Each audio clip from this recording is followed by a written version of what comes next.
Hello guys, welcome back to Movie Reviews. This episode we are looking at See No Evil, Hear No Evil from 1989. Interesting film, of course. It's one of those Richard Pryor, Gene Wilder pair-ups there. They did quite four of them, I think, at the time.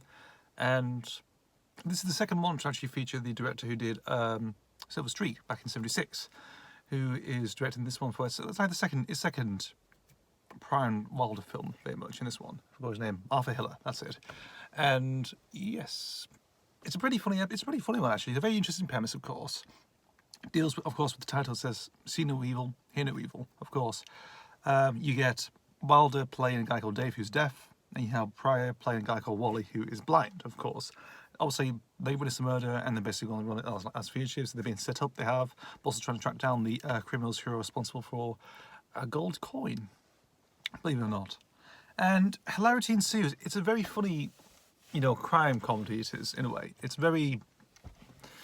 It's interesting how you basically manage with, the restrictions, of course, with hearing impairment and sight impairment, of course, and actually very done by Pryor and Wilder, very much. It's a pretty funny one, of course. Memorable stuff, of course, trying to steal a police car, learns, I think Wally's driving, of course, behind the wheel, and Dave's giving the instructions.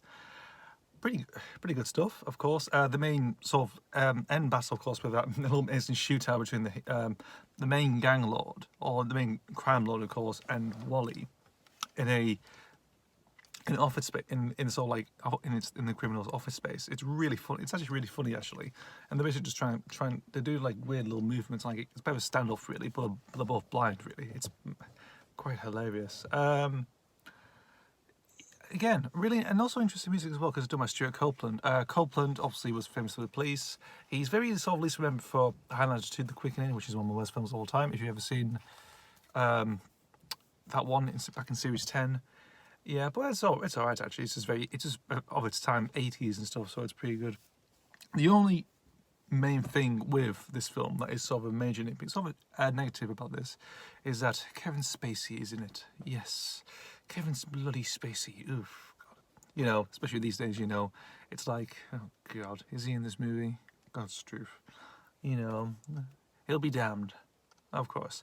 To be honest, he's put on the English accent and just basically, like the main sort of actress, of course, who's basically the lead, who's this guy called Joan Stevenson, of course, who's like I didn't realize until I had to do a bit of research about her. She was a model at the time, around sort of like similar time, really. So acting and modeling at the same time. So fair enough, really.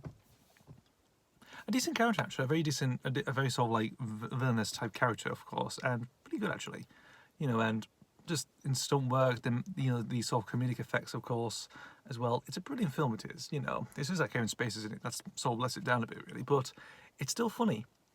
I watched it on Netflix maybe last month actually, and it's just, again, it sort of gets it to there, because I haven't seen any of the others like Stir Crazy and of course Silver Streak. I've never seen any of those really. I do have a Richard Pryor box set I do, so I think it's only maybe just solo, just standalone solo stuff with him really.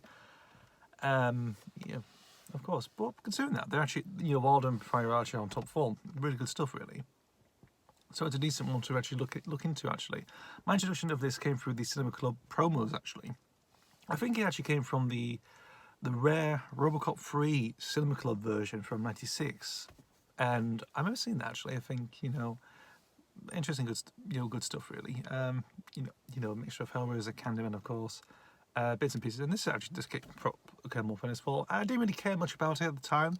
So it's like Gene Wilder, famous for Willy Wonka and the Chocolate Factory, that sort of thing. Richard Pryor didn't really stand up really, but he appeared in Superman 3 as well. So I guess I would. I really enjoy it. Once you actually watch it, it's actually a pretty good experience and a pretty funny film it is. So I would probably give it a little recommendation, even though it's got Kevin Spacey in it. Just wash over that. You have a decent comedy film on your hands here.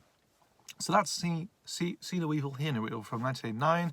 A pretty good. It's actually, I think, out of the ones really, I would probably say if you had to rank Pryor and the Wilder films together, the two movies, I'd probably say this is the best one. I would say, to me, it's more funny and interesting how they actually managed to do something like that crime comedy with hearing and sight impairment thrown in. Pretty good. So yes, that is Seen a Weevil, Hear No Evil. Now the second film we're going to cover on this episode is Bad Boys from 1995. So this is Michael Bay's directorial debut, and arguably his best movie. Everyone's favourite movie of his. It's like, forget the Transformers franchise, the, what do you call it, the 5 films, I don't know what you call it, what's 5 stars? I don't really know actually. Is it a quintet? I don't know really. 5 films. Forget about them, forget about Pain and Gain, forget about Bad Boys 2, forget about 6 on the Ground. This is the film. I have history of Bad Boys. I do have history because I remember this on VHS. My parents done this on VHS back in the day. Probably still do somewhere. I think we might have thrown it out actually. I always remember this film being standalone and being quite interesting, because it was a yellowmas style, Martin Lawrence and Will Smith, of course. And a pretty good action romp, of course, and also involved a black Porsche as well. Pretty good stuff. I always find it very funny, interesting, because I think looking back on it, it is a type of, it's an action comedy anyway, because you have like Martin Lawrence, of course, stand-up comedian, of course. Back in the day, he was part of the Def Jam era, all that sort of circle of people around that time. And then you have Will Smith, of course, who famous known for playing Fresh Prince of Bel-Air at the time. Actually, I think he was still doing it at the time. Actually, but I think a year after that came out, it sort of ended, of course, and his stardom picked up because he went on to do Independence Day, Men in Black, all them type of movies, of course. Very good. And his career just went like that, really. And he's really good in this film, actually. Because he was like, I think he's in his, again, in his 20s, really. Like mid-20s, I think. But it's actually, again, really good stuff. He's very strong as Mike Lowry. You have Marcus Burnett, played by Martin Lawrence, of course. Martin Lawrence, of course, went on to do stuff like Being Mama's House, Blue Streak as well is another one.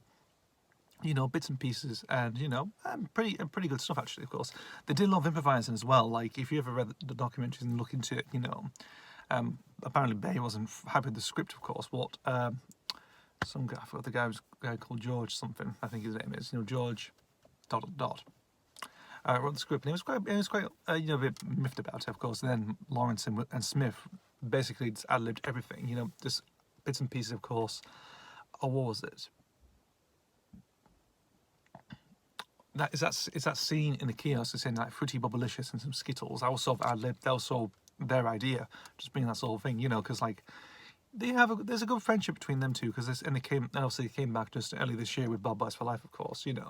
There is that strong mentality of them two like a dynamic duo type thing. It works perfectly. The music as well by Mancino is actually pretty good as well. I would probably say what's her name? Terry Malone. She's pretty good as well, actually, as the character of Julie. That's pretty good. The French actor, I forgot his name. Looks the part, but he's a bit, really. I mean, she's box standard drug dealer, a drug kingpin type character, really. But it is good stuff. Great. Great direction from Bay, considering it's his first one. A lot of cost cut as well. If you look back on it, there are scenes that are sort of heavily edited, of course, like very quickly edited, just to hide stuff, really. I think that was probably a thing what Bay used to do back in his day when he did commercials and music videos as well. So, but again, pretty good stuff. Actiony, stuff like interesting. Good use of a Porsche as well, which is pretty good. The old-fashioned one. I love the chasing, of course, with the airstrip as well, which works perfectly, nicely done, and yes, pretty good.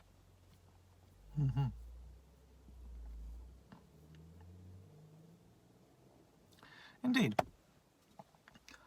Nothing else to say about Bad Boys, really, but it's a really good film. It's Michael Bay's best film ever, of course. No shadow of a doubt, everyone would probably think his first film's better than all the other stuff he's released and done, of course.